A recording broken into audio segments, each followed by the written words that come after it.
Now there's not a lot of information on their website, but they do have featured products. So they have like I don't know, it looks a bit kind of evaluate kind of things, you know, products and things like that. But yeah, they auction vans and cars.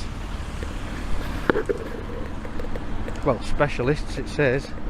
It's quite a nice building, it's quite a big building, and they've got a massive welcome sign above the reception over there, and 3 Aston Barclay flags flying. Some nice cars in the car park, and the site is big. They do have a pitch over this way to this side, and there's a lot of cars there. There's a lot of stock. So yeah, the site itself is quite big.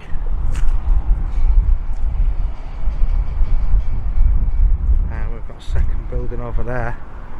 That one's vehicle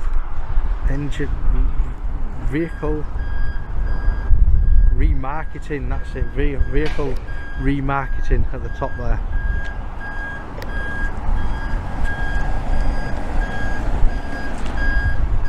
We've got one coming out now, look. Wonder where that's going. ID, Volkswagen ID, very nice.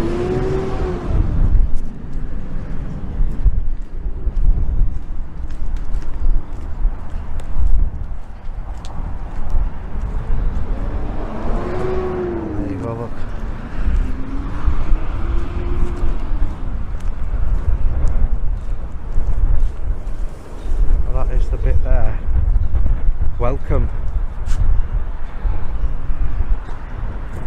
all the way back there as well.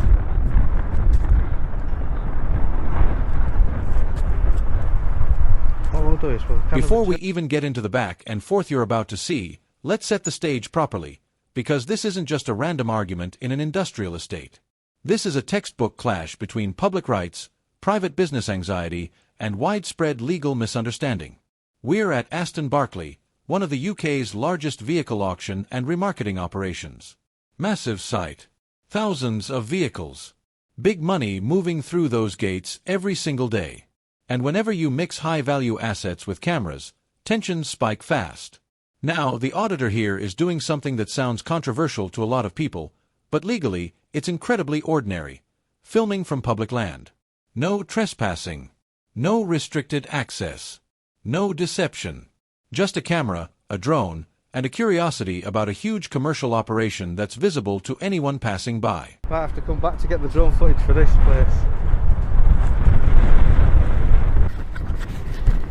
Seems to be a lot of stock on the other side, as well as the... Hi there, you alright? Can I ask what you're doing? Just a little video on Aston Barclay. Alright. Just in the area, so I thought I'd come up. Massive building. Anything in particular? No, it's just for me. Permission or? What, permission? Obviously, it's private land, effectively. This is not private land here, is it? To the front, where these studs are, where you were initially. Where the studs are, there. That's so. After that, that's private property. All that area around, and obviously it's here. Obviously, we don't mind, just want to know what the purpose of the filming is. That's all. Ah, right, yeah. It's just for me. It's just personal. It's nothing. It's not for a company. I'm not. Yeah. All I'm doing is I wanted to have a look at the site because it's big, isn't it? There's loads of cars in there and stuff like that. So I thought I'd come along, should do a bit of ground filming, and then I'm going to fly a drone over to get the aerial shots of the yard and the building. I imagine you'd need permission to do that if you're going to actually you're next fan of the nature of what you fly over here with police being there as well. I think it's just understanding what you're actually going to do with the footage. Obviously, you can't do anything with it without anybody's permission. That's all. Oh yeah, you can. Yeah, it's fine. It's all right. I'm just literally, it's private. You see, I'm not a business or anything like that. I'm just going to fly over, get the shots. Zoom in on the bits that look really interesting, and you know the public don't generally get to see. Have a look at how many cars you've got over there, because there's a lot of cars over there, isn't there? And that's it really. I'll be off then. But like I say, you can't fly a drone because you're too close to that police No, that's not. I'll be going over to the police station later on my way back. I'm going to fly over there and... You're not allowed to. It's just I am. understanding. It's just understanding. Why, sorry, why does he think I'm not allowed to? No, it's not. It's just trying to understand what you actually do with the footage, because obviously using that footage, because it actually, filming us, you can film us, but you can't do anything with the footage without our permission. Well, the thing is, I'm not on your site or anything. I'm just out in public. I'm not going to. Still filming us while we're talking. Yeah, because we're all out in public, aren't we? You've approached me, so whether it's public or not. This is where the tension quietly starts to creep in. Notice how the conversation doesn't begin with hostility. It begins with curiosity masked as authority. The manager wants to know the purpose of filming, and that question alone reveals a huge misconception. In UK law, you don't need a purpose to film from public land. There's no requirement to justify curiosity, creativity, or documentation. What's fascinating here is how quickly GDPR gets introduced as a defensive shield. GDPR is often treated like a magical stop sign. Say the acronym and filming must stop, right? Wrong. GDPR applies when organizations process personal data in a structured way. A private individual filming for hobbyist, artistic, or journalistic purposes is explicitly exempt. You can almost hear the mental gears grinding as the auditor calmly explains this, while the staff try to reconcile what they feel should be illegal with what actually is. This is the exact moment where many encounters like this spiral, but here, it stays controlled. And that calm is doing more work than any legal citation ever could. Depending on what you're going to do with that footage, you need our express permission to do anything with it. So it's for us, we just need to understand. Then can I say now that I what are you going to do with the person? Why have you got personal interest? Why have I got personal interest? What, in Aston Barclay? Well, yeah. Just in all other stuff that you do. Yeah, all industrial estates really. So I go down, do a little video tour on the ground. If you guys come out and speak to me, that's quite good, because obviously I might ask you a couple of questions, see if I can get any info about what you do and stuff like that. And then literally fly the drone over, get the aerial shots top down, and that'll be fine. You won't be able to see anything on the drone. It'll be so high up, you won't see people's faces or car number plates or all that. I think it's now just recording number plates. Is that what you do? Is that your job? Is that what you... I don't do it as a job, no. It's more of a hobby, if you know what I mean. 'Cause I don't. What do you put it on? No, it's just I'd rather not say, you know what I mean. I'm literally just out doing some quick shots, just a bit of filming, bit of droning, and then that's it. Again, if you've captured us as individuals, we have a right to know what you do with that footage. That's the thing. Under what do you mean? Well, again, you can record things, but you can't actually use it without express permission. That's GDPR basics, basically. You need our express permission to do anything with that. Yeah, I think I know what you mean. So you're thinking about GDPR. No, I'll set your mind at rest there. GDPR won't apply to what I'm doing, because I know it's not personal information, but it is still using our interactions, our footage. Oh, I know, but if you read GDPR, what you'll find is that you're right in one way, but the way I do it, it's put together with artistic and journalistic license. So I'm not in. So I'm not convinced of GDPR, but GDPR is one part of it. But equally, the legal right to be filmed and what happens to that footage. I'm talking about that, specifically. Right. GDPR comes in when all these other, because these are trade vehicles, these are customer vehicles, these are other businesses. But again, if you've got any, have you got technology on your equipment to delete all the registration numbers and that type? Oh no, that took forever. Yeah. I mean, you see, that's where I'm coming from. You see, all it takes is to one of our customers' vehicles to be in here, then see a footage, and then someone else get connected to it, and then we're implicated in it because we've allowed filming of vehicles. You haven't allowed it, have you? It's just that you haven't covered them all up. You know what I mean? Now we hit a critical pivot point: the drone. Drones instantly raise alarm bells for businesses, especially ones dealing with high-value assets. And to be fair, from a security perspective, their concern is understandable. But here's the legal reality: discomfort does not equal prohibition. Listen closely to how the objections shift. At first, it's about permission. Then it's proximity to a police station. Then it's about future use of footage. None of these objections are actually anchored in a clear legal restriction. They're hypothetical risks layered on top of each other, hoping one of them sticks.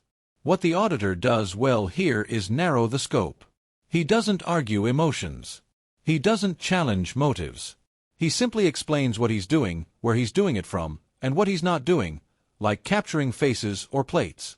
This is a masterclass in de-escalation, even as the staff struggle to accept that legality doesn't require approval. The camera then, I am filming them then, if you know what I mean. So I'm not filming you because you've walked up to me, you've approached me. Now, aren't you? Oh yeah, but I was filming already, so you've approached me and come onto the camera. So I'd never walk up to somebody. That's why I didn't go into reception, because I don't generally tend to walk up to people and stick a camera in the face. If people want to come to me, No, what you do, put your camera, if you start, that's what I'm saying, Put your camera on and go before you into start reception filming. first.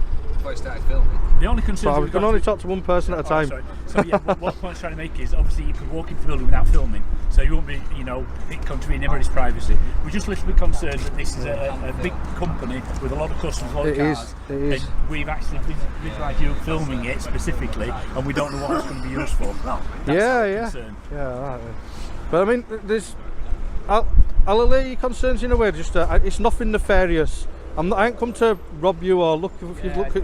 I've never thought that for a minute. It's the simple fact that you've gathered all this footage, and we're basically sanctioning it by allowing this to carry on. That's my fear. Yeah, that's my point though. You're not allowing it to carry on. It's just going to carry on regardless. Well, but that's what I'm saying. So if we understand what it's used for, we either agree or disagree. If we disagreed with the footage, then we wouldn't be able to use it. If we agreed with it, then we'd sign off on it, wouldn't we? Yeah. Well, that's the. Well, I don't normally do it. I don't normally take that approach. Normally what I do is I just turn up, do it from mainly from the outside, so I try not to go on as much these days, because sometimes I do stray on a bit.